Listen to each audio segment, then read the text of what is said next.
welcome to my channel today. I am excited to share with you a little experiment that I did where I, instead of using color in my top coat for my pearl pour, I did a flip cup which had a lot of colors in it, and I didn't really want to make it even more busy by adding more color on top. So I thought, what would happen if I didn't use any color and if I did like a translucent top coat?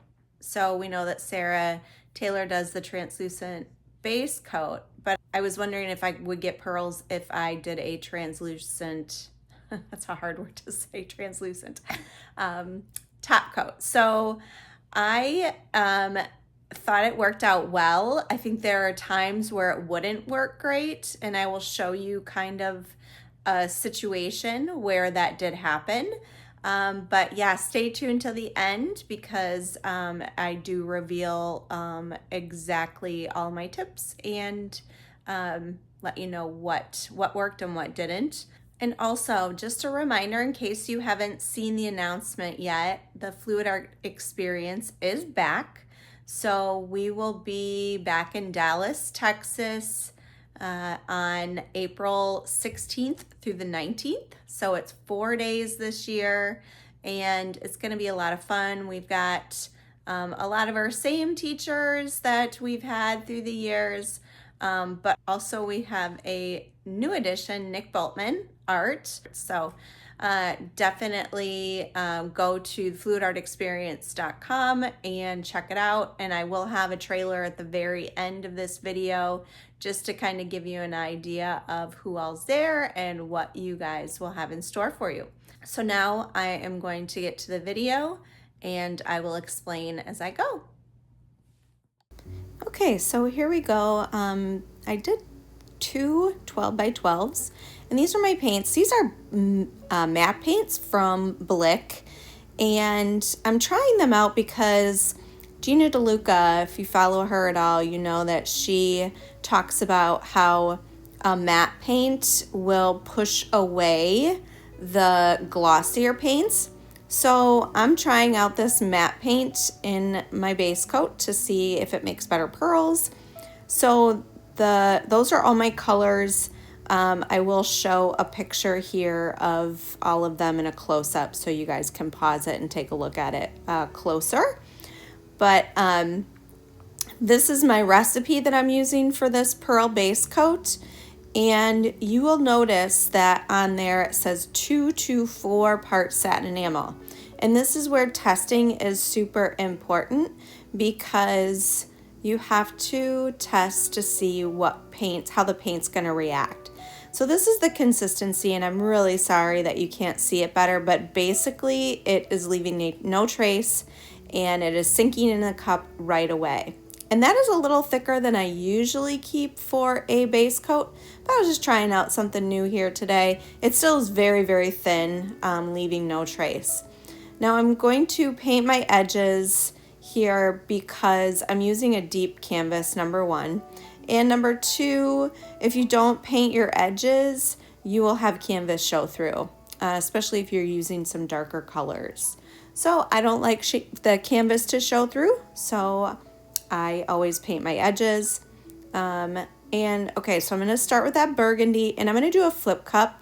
And these, you can see, these are really thin paints, and so they kind of sink into each other. And those two paints are pretty similar, that burgundy and the one I just put in. So I'm kind of using that lighter paint in between just to differentiate a little bit in those paint colors so they don't overmix too much.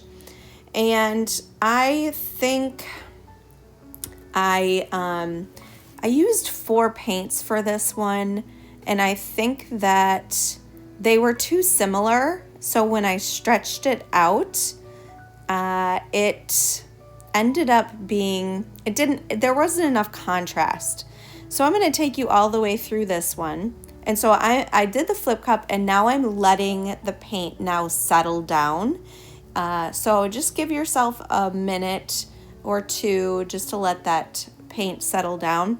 I poke the top to release the air, and that releases the paint so that it doesn't suction and not pop out. So this is just a very simple flip cup. I love flip cups because they always make like these really beautiful marbly looks. I don't know, they're one of my favorites to do. So I am just going to spread this all over the canvas. And normally you can see that the paint isn't moving super fast. So you can see that it is a little bit thicker consistency than I normally do with a pearl pour, but it still worked out fine.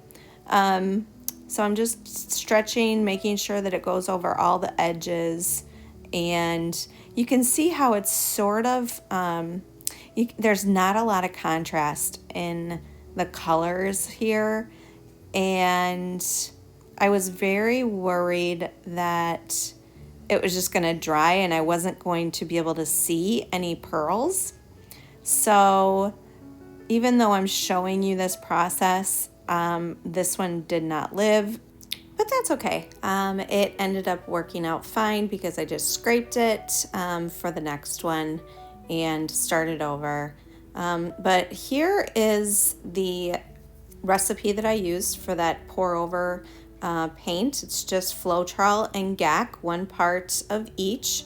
And then I used a little bit of water to thin it down. It's almost the correct consistency, but depending on where you live, if you have thicker Floetrol, like usually in a cooler state, or if you keep your paints stored in a cooler area, like mine is in my studio, which is in my basement. So it's always a little bit cooler down there. So my Floetrol tends to be a little thicker. Whereas if you live in a very warm state, then usually your Floetrol tends to be a little thinner. So I can't give you water ratios, but just thin it down to a thin consistency where there's no trace when you hold the popsicle stick 1 inch above the top of the paint in your cup. So here I'm just stretching. I'm showing you this one in real time. The next two, so the 2 that lived, will be in, I will speed up the process a little bit so that you guys aren't here all day. But my purpose in just doing the pearls in certain areas on this is because I didn't want it to be full of pearls. So this is a method that you can use if you don't want your whole canvas to be filled with pearls, but you want color on the canvas, and you want color that you want the pearls to pop through, but you don't want to add additional color to the top of it, which sometimes can make it heavy, and then you don't get pearls that pop through, or you don't use paint that works and you don't get pearls. So this is a really good way to get pearls but not have to worry about adding many layers that are going to prevent the pearls from popping through. Now, I'm just going to let this sit. This is a time lapse, and you can see on the edges that the pearls are starting to pop through. Now that the top of that coat looks white, but it is going to dry clear. So it was my wonder is if it was going to show those pearls in the end. Now this is the second one. At the very end, I will show the final product. But here we go. I'm just adding in the colors again to the cup, and of course let it sit for a few minutes, and then if you poke a pin, it will it'll release that air. And now I am stretching out this cup. Now I added a little more of the burgundy to this one, and you can't really see it here as well as when it's dried, but what'll happen is that burgundy that is underneath of those other paints will actually start popping through, and you will get what I call a peacock pearl, which actually is pretty cool with this method that you can get peacock pearls. And it actually works better if you have many layers, one on top of each other, because then each color can pop through in that pearl. So you have like multicolored pearls. So it's pretty cool that's one of the things that happened with this one. And I wasn't really expecting that, but I'm really excited about this because this can become a background for a lot of my texture pieces without adding a lot more paint and more colors, because the more colors that you use, the more busy it looks, and I don't really like that super busy look.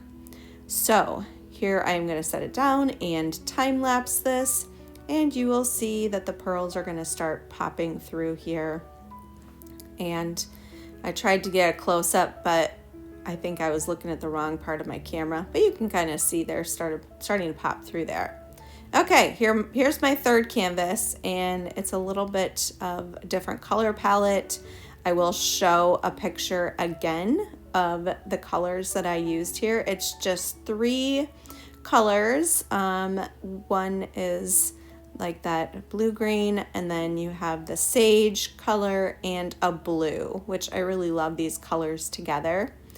And I love how this one turned out. I don't know. I'm always much prefer the blues and greens, but I thought I'd try those burgundies and reds too.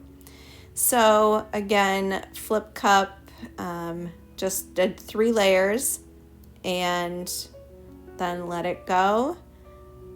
And then I'm gonna tilt it, and I will be back in a few minutes just to explain what happens here.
Okay, so here is our dried results. You can see the color within a color of the pearls there.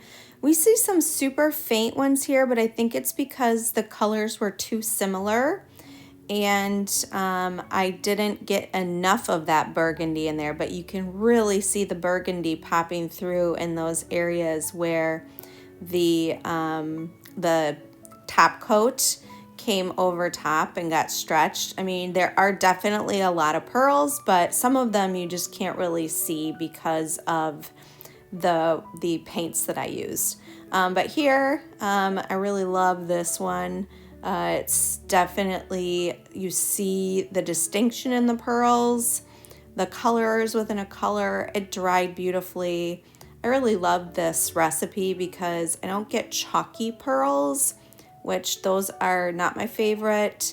You guys probably have seen or had chalky pearls, but yeah, those are not my favorite. But I love the way that these turned out. It dried great. I'm going to definitely use this one as an underpainting for something. So I thank you guys for being here. I'm going to show you them on the art wall, and stay tuned for the trailer for the Fluid Art Experience.